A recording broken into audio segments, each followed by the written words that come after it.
Welcome to the Deep Dive. We sift through piles of research, find the crucial bits, the fascinating stories, and lay them out for you. Today, we're looking at someone truly formidable in American finance and, maybe surprisingly, philanthropy. Darla Moore. Oh, absolutely. Darla Moore well, she's a force. You look at her career, and it's like three intensely successful lives packed into one. We're talking billionaire investor territory here, but not just participating in corporate takeovers. She was rewriting the playbook for them, aggressively. And that led to quite the nickname, didn't it? The toughest babe in business. That's the one. Legendary. But here's what we really want to dig into today, the mission for this deep dive. How does that incredibly sharp, sometimes, let's face it, ruthless business mind connect with her very deep, very real Southern roots? Specifically, we're looking at her background in South Carolina, the Darlington and Lake City area. Right. Because our sources, they trace this whole arc from growing up on a farm, dealing with crop cycles, real earthy stuff, all the way to becoming this financial giant who could literally buy the naming rights to university buildings. So the goal for you listening isn't just to hear what she did, the scale of it all. It's to understand the cultural context, the history, the personal foundation that let her master both Wall Street and the complexities of Southern politics. She played in both worlds. Okay, that's a fascinating setup. Let's dive right into that foundation. Where does this story begin? It starts in Lake City, South Carolina. Darla D. Moore, born 1954. And you mentioned the farm. Yes, a family farm. They grew the staples cotton, soybeans, tobacco, that kind of upbringing. It's grounded in hard work, in tradition, but also in the volatility of markets, right? The weather, commodity prices, it's business from day one. And there's an interesting contrast right in her immediate family, isn't there? It sort of hints at the dual paths she takes later. Exactly. You've got the practical, tough business of farming. But then her father, Eugene T. Moore, he was a school teacher and coach, deeply involved in the local community and education. And her mother worked at the local Methodist church. So you have this blend, intense community service, education focus on one side, and the pretty uncompromising realities of agricultural business on the other. She and her sister grew up right in the middle of that. She definitely stayed connected locally through her schooling. Lake City High, graduated 72, then went on to the University of South Carolina, got a BA in political science in 75. So the initial path looked like politics. It absolutely did. Her first job out of college, 1976, was in D.C., working for the Republican National Committee. Okay, so right into the political machine. But apparently not for long. She figured out pretty quickly that the pace, the structure of traditional politics, it wasn't where she felt she could make the kind of impact she wanted. What kind of impact was that, do you think? What was she looking for? Power, maybe. Influence. But maybe more direct power than legislation offers. She saw that real, rapid change often comes from capital, from controlling the money flow. That makes sense. So she pivots hard. Very hard and very fast. By 1981, she's got an MBA from George Washington University, and she doesn't just get a job in finance, she gets into the elite training program at Chemical Bank. Chemical Bank then was huge, right? A real powerhouse. And to rise quickly there to managing director, you needed serious chops. Not just financial knowledge, but navigating internal politics, proving you could generate profit immediately. And this is where we start to see that toughest babe persona forming. I think so. Yeah. The 1980s, remember, were all about deregulation, corporate restructuring, leveraged buyouts. It was a wild time. And Moore didn't just participate, she carved out a very specific, very high-risk niche. Debtor-in-possession financing, DIP financing, for companies basically on the verge of collapse. Okay, let's break that down. DIP financing. For someone not familiar, what does that actually involve? Why is it considered so aggressive? Sure, so imagine a company files for Chapter 11 bankruptcy. It needs money just to keep the lights on, keep operating while it reorganizes. DIP financing provides that emergency cash. But here's the key. The DIP lender gets priority. They jump to the absolute front of the line for repayment, ahead of almost everyone else, even lenders who thought they were secured. Wow, okay. So that gives the lender enormous power. Immense leverage. And Moore's specialty wasn't just lending the money. It was structuring the deal so that the financing effectively allowed her or her backers to engineer a takeover during the bankruptcy process. So providing the lifeline. But on terms, that meant she called the shots. Management changes, strategy. Essentially taking control of a failing company very cheaply. Exactly. It's like a hostile takeover, but using the bankruptcy courts as the arena, it requires incredible financial skill, yes, but also nerves of steel, a real appetite for combat. And there's one particular case that really illustrates this, right? The Mesa Inc. situation with T. Boone Pickens. Ah, yes, that was a classic. 1996. T. Boone Pickens, a legend in the oil and gas world. But his company, Mesa Inc., was in deep, deep trouble financially. And Moore saw an opportunity. A distressed asset ripe for her kind of intervention. She invested, I think the figure was around $66 million. Which was serious money then, especially for a distressed company. Absolutely.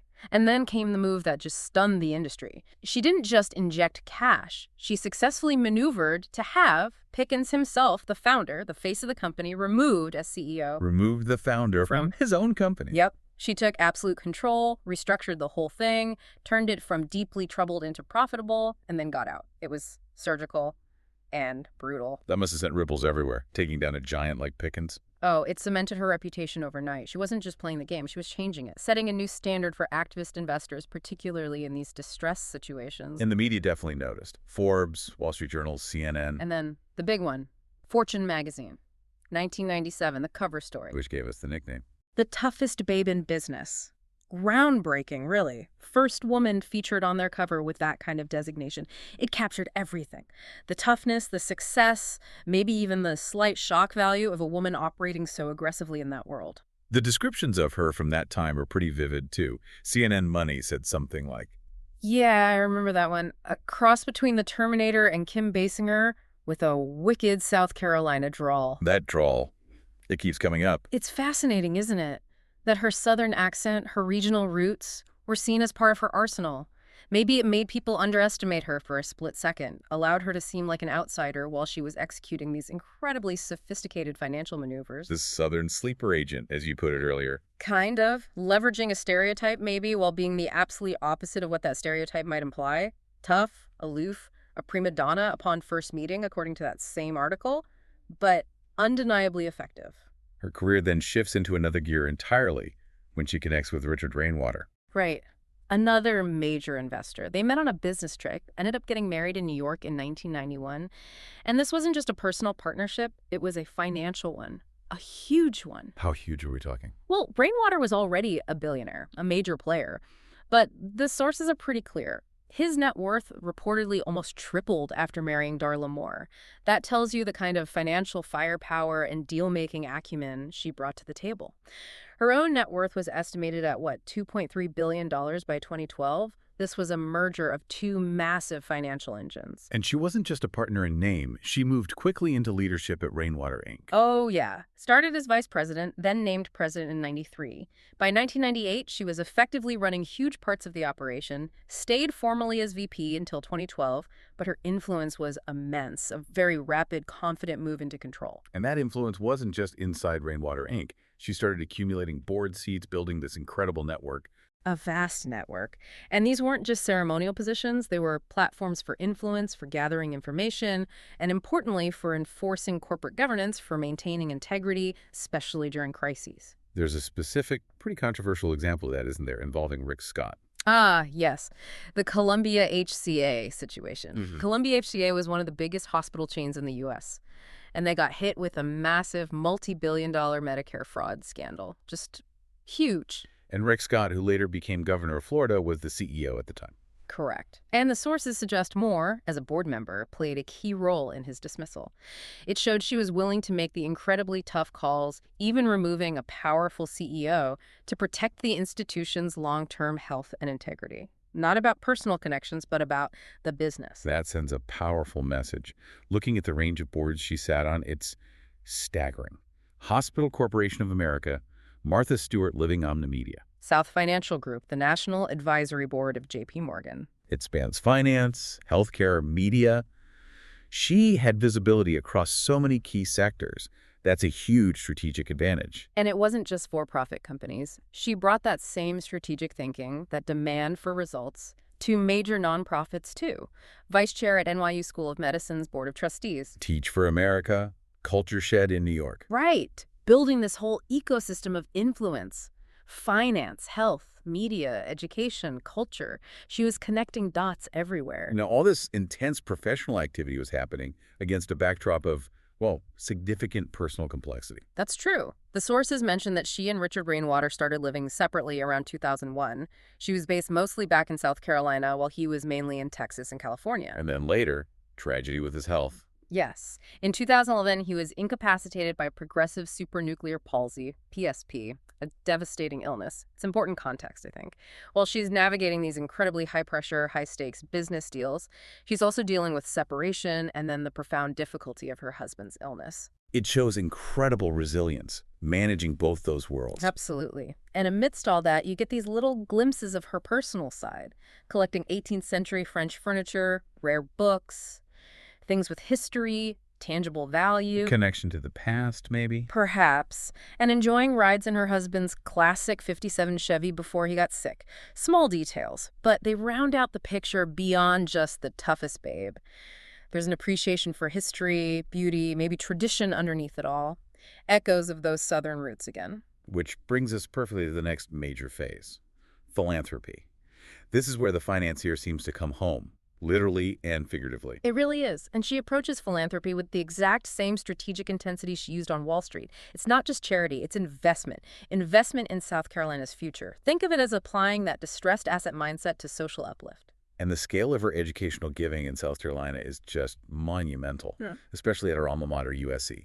Monumental is the right word. Her gifts to the University of South Carolina's business school were, at the time, nearly record-breaking for a private donation to any business school in the country. Let's talk numbers. The first big one. 1998, $25 million, which, bang, immediately results in the school being renamed the Moore School of Business. And she didn't stop there. Not even close. 7 years later, 2005, she comes back with another $45 million. Just think about that total. $70 million into one business school. It's like buying a controlling stake in the state's future business leadership.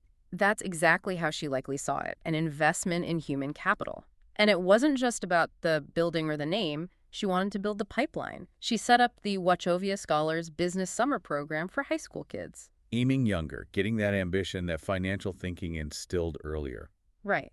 Ensuring the Moore School wasn't just named after her, but that it produced graduates ready for the kind of high-stakes environment she thrived in. But her focus wasn't solely on USC. She also made a significant and very personal gift to Clemson University. Yes, $10 million to Clemson School of Education in 2003. And the motivation here was deeply personal. It was about her father. Yeah, exactly. The school was renamed the Eugene T. Moore School of Education, honoring her dad, who was a Clemson alum himself, and that dedicated teacher, coach, principal back in Lake City. It anchors her legacy not just on Wall Street, but right back in her family's history of public service in South Carolina.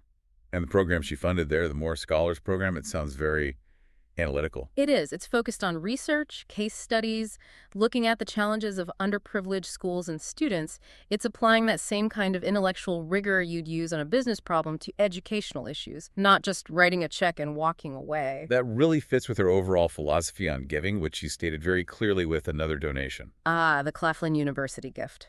$1 million to their music department in 2012. And her quote about it is just pure Darla Moore. What did she say? She said, "This is an investment, and with investments, you not only expect a return, you do your homework up front to ensure you get a solid return." No ambiguity there. She's demanding ROI, even in philanthropy. But the return she defined was social. The opportunity to open the door to success to as many young people as possible. It's the financier's mindset applied to creating opportunity. It's a powerful model. Yeah. But her deep involvement in the state, especially USC, also led to some pretty public conflict, didn't it, with the political leadership? It certainly did. In 2011, there was a major clash. Governor Nikki Haley removed her from the University of South Carolina Board of Trustees. Wow. Being removed from the board of the school named after you, where you're the biggest donor, that seems like a huge blow. You'd think so, a public slapdown. But Moore's response was, well, it was strategic. Calculated anger, perhaps? How did she react? She basically said, look, I don't need a title or position to speak out. I just need a voice, my vision, and a forum to be heard. She turned the removal into a platform, suggesting she was now more free to act. And she backed it up immediately with a major power play. Oh, yeah, this is brilliant. She essentially challenged Governor Haley and the state legislature. She put up $5 million of her own money for a new aerospace research center, but on the condition that the state match it. Forcing their hand. Completely, and they did, resulting in the McNair Center for Aerospace Innovation and Research. Named after Dr. Ronald McNair, the astronaut from the Challenger mission, who was also a native of Lake City Moore's hometown. So she gets removed from a board, and responds by creating a $10 million state-of-the-art facility honoring a local hero from her own town, forcing the governor who removed her to participate. That's quite a move. It cemented her status, proved she didn't need the board seat to wield massive influence and direct significant capital within the state. She was still calling the shots, just from a different angle. And where's her focus primarily now? Where does she spend her time? Mostly back home, in Lake City, living in a house on a plantation that's been in her family for 6 generations. That land where they grew cotton and tobacco. She's transformed it. It's now the Moore Farms Botanical Garden. So taking that ancestral land and repurposing it for cultural and environmental value, a different kind of return. She also backed the Art Fields Art Festival there in Lake City starting in 2013, really focusing her resources on revitalizing her immediate home turf. Okay, to really grasp how this all fits together, the finance titan, the philanthropist, the local focus, we need to understand the place itself, Darlington County, the area around Lake City, its history seems key. It really is. Darlington, the county seat nearby, it evokes that classic Deep South imagery, doesn't it? The huge ancient Darlington oak, Spanish moss everywhere, a landscape shaped by tobacco and cotton for centuries. It feels like a place steeped in tradition. Deeply.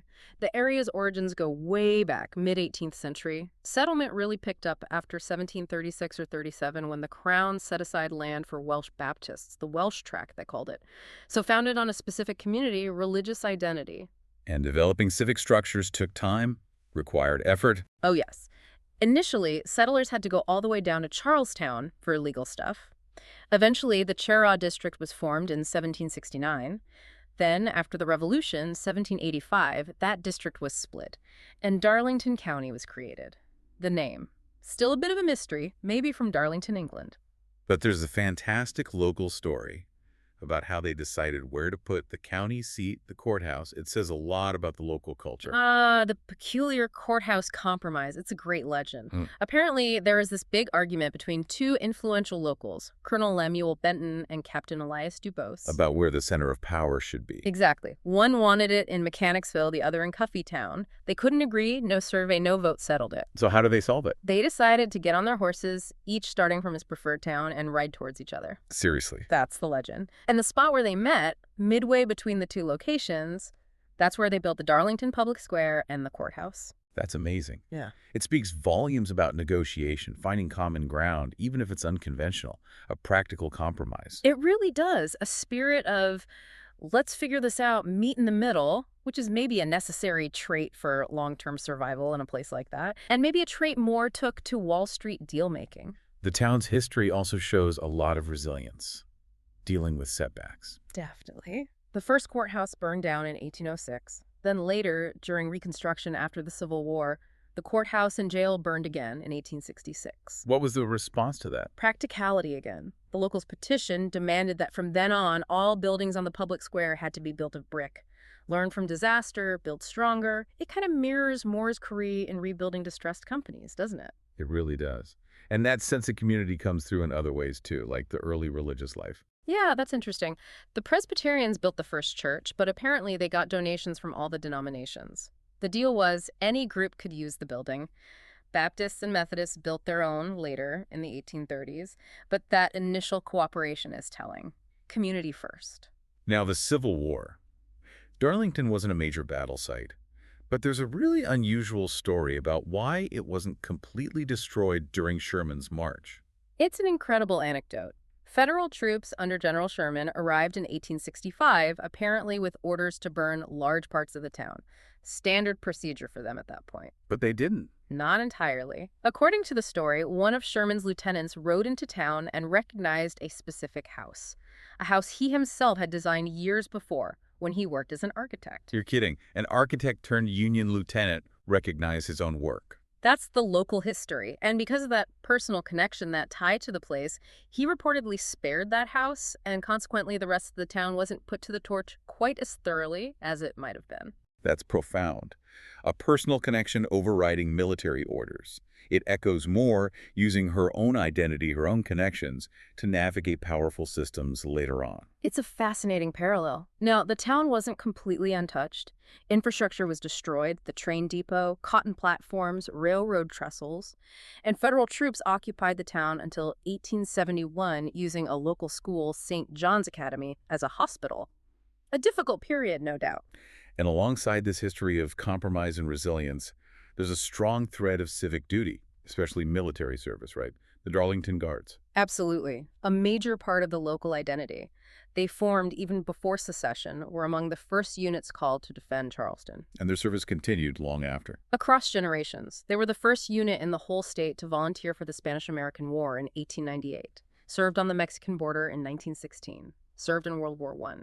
It shows this deep, continuous commitment to service, to participating in the larger national story while being fiercely proud of their local roots. It paints a picture of a place with a really strong character. Resilient, pragmatic, community-minded, with a deep sense of duty. And producing some interesting figures over the years, former Governor David Beasley, Major League Baseball pitcher Harry Bird. And a fun pop culture connection. Right.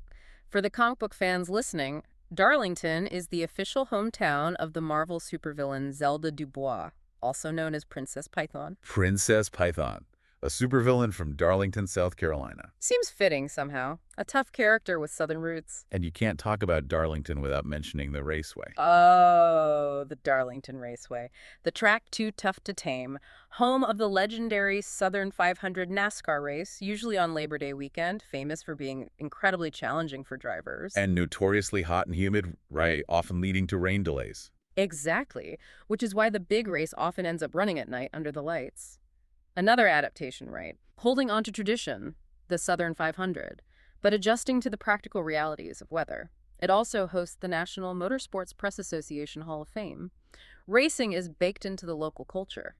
So wrapping this all together, this deep dive reveals Darla Moore as this figure of really powerful duality. On one hand, the incredibly sharp, arguably ruthless corporate operator, master of the distressed asset, the bankruptcy takeover artist, demanding clear returns. Absolutely, the toughest babe. But on the other hand, you have this deeply committed philanthropist, the daughter of Lake City and Darlington County, using her immense wealth and strategic mind to invest back into her home state, elevating institutions from the Moore School at USC to Clemson's Education School honoring her father, to Claflin to the McNair Center. She navigated the absolute peaks of global finance, often playing that outsider card with the wicked South Carolina drawl. But she seems to have never lost that connection to her foundation, to where she came from. It seems fundamental to her story, and maybe the ultimate symbol of breaking barriers, demanding inclusion based on excellence, came in 2012. Ah, the Augusta National Membership. Exactly. She and Condoleezza Rice became the first two women ever admitted as members to the Augusta National Golf Club, a bastion of male tradition and power. Moore herself said joining represented excellence, and it was important to her. It's like the final frontier she conquered, identifying one of the most exclusive traditional centers of power and wealth and walking right in, just like she did at Chemical Bank or when she took over Mesa Inc., securing her place at the table. A consistent pattern throughout her career. Okay, so this leaves us and you, the listener, with a pretty provocative thought to mull over. We've seen how Darla Moore built a fortune mastering distressed assets, demanding that solid return on every investment, be it financial or philanthropic. So the question is, what does it really take to reconcile that kind of intense, profit-driven ambition, that drive for immense personal wealth and power, with such a deeply rooted, powerful commitment to civic good, to lifting up your home region, to honoring your legacy? And maybe does the success, the very identity of the toughest babe in business, actually need that grounding? Does it require the history, the traditions of compromise and service found in a place like Darlington, to give all that achievement its ultimate meaning, its direction? Something to think about.